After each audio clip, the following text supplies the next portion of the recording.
So step number one is I am taxing the property owner by telling him that I have a keen buyer to buy the property, and because of that, then I get the customer to call me back. So then he did text me that the price that actually he wants is 890,000. Then I told him the client is offering 850,000 now, giving him the next day the check that actually the customer actually prepared to show the customer is actually sincere. So the customer actually offer at 800. So then this is the 3% check that actually I'm collecting from the customer. So then finally, then the property owner tell me that actually they can accept 880,000. So then I further asked the customer that what will be the commissions that he's paying. So then I actually tell him that our commissions is 3% plus 6% SST. Then the owner actually techniques is I'm getting the agents, the negotiator to go and talk to the purchaser that the owner are not agreeable at 800. So can the customer actually propose slightly higher?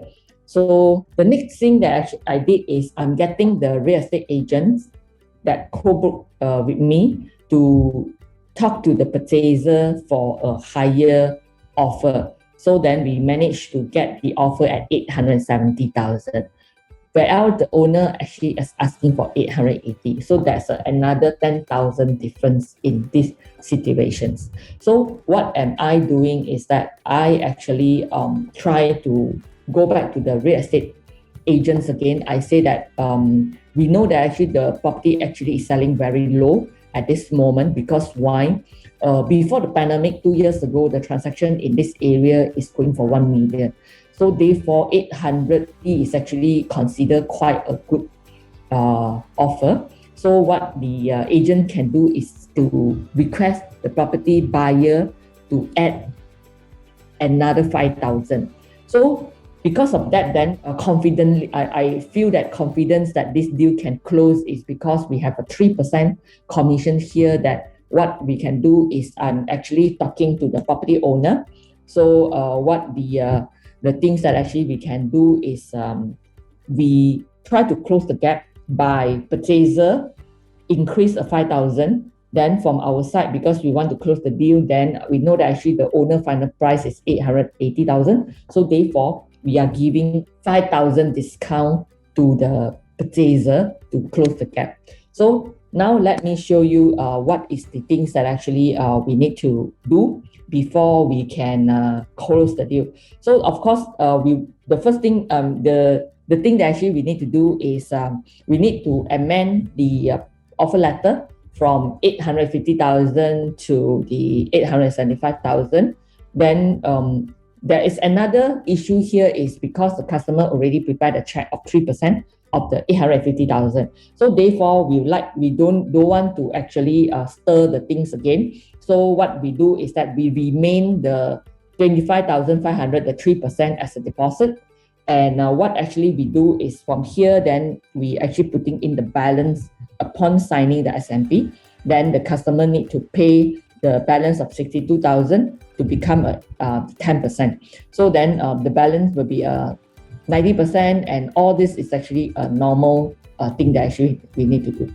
So the second part actually for us to be more secure on our commissions and also to give better clarity on the commissions that the owner should pay us. So what I'm doing is I'm actually prepared the letter of appointment for the owner to sign, and I actually highlight these sessions on the agency commission fee for the property is 3%, so equivalent to how much?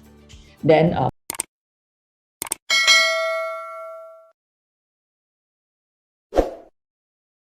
minus the 5,000 compensations from the purchaser here, 875,000. The 5,000 is we make it up to 880,000.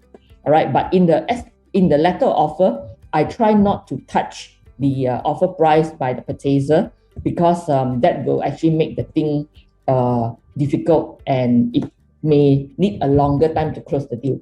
So I decided actually to do it in this way by minus the 5,000 rebate from commission to the purchaser.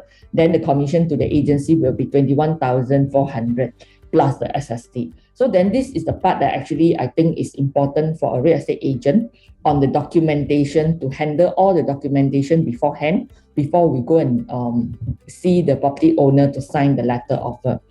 So beside that, I also prepare another letter for the property, for the purchaser, because the purchaser prepare one letter to the agents before the agents go and meet him to get the bank draft. So this is a letter that actually talking about refer to the letter.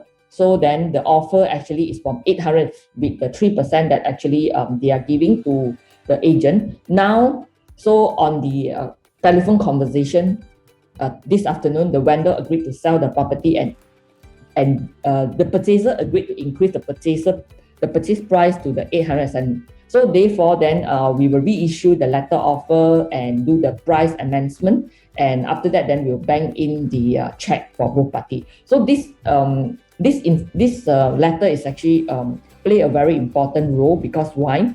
So if in case there's any dispute or any disagreement when the purchaser suddenly change the mind, so then what we're going to do is that from here, then we'll have the document proof to say that actually the customer will sign this letter and so on. All right, so then after that, then we'll print it under the letterhead. So get the director to sign and also get the purchaser to sign. All right, so then beside that, we also actually spell out the checklist for the vendor in this part. So the document to be prepared for the purchaser and the purchaser lawyer, what will be the important documents for the owner to prepare, so that actually to speed up the whole process of the SPA. So basically, this is some of the important things actually for a real estate agent to close the gap and to make sure that this deal is actually moving smooth during the SPA signing. So then what I advise the agents to do is, the secret number 2 is the negotiations, and the secret number 3 is dare to offer the property owner and also dare to demand for a higher commissions, because many of the real estate agents just want to close the deal sometime, and they at the beginning they already giving a discounted commissions to the property owner. So therefore, there is no room for negotiation further. So then in this case, because of the commission is actually higher, so then we still got some allowance to play around, and therefore this is the one of the strategy that experienced agent will always use to close the gap if the both parties are not willing to compromise. So then we need a skill, experience, and some knowledge to come into the closing part. So then the secret number 4 is the how can you be able to close the gap by playing a little bit of the strategy. So then to get the both party agreeable on the price that they can accept. So how can you close the gap between the purchaser offer and also the property price that actually the owner are asking? So then that needs your some of your skill, your knowledge, and also your experience to understand better on the property owner's desire to sell, and also the property buyer, their desire to buy. So last but not least, as a real estate agent, we always need to be more flexible. Then do not actually just like stick to one method only. So in sales, how can we close a deal? Sometimes is we need a lot of different strategy method, and also some of the skill, that the negotiation skill for us to negotiate, so then both parties are happy and willing to pass the deal to you. So that's all for my sharing on this case study of how I help my agent to close the gap and help him to close the deal and prepare all the necessary documents to make sure the case is secure. Hope you like this video, and if you still haven't subscribed to my YouTube channel, don't forget to do so. And if you like to know some of the things that I probably didn't share in the past, and you can leave your message in the description, in the comment sections below, and I will be able to produce some of the video that actually you probably like to hear in the future. And I'll see you in my next video. Thank you. Bye bye.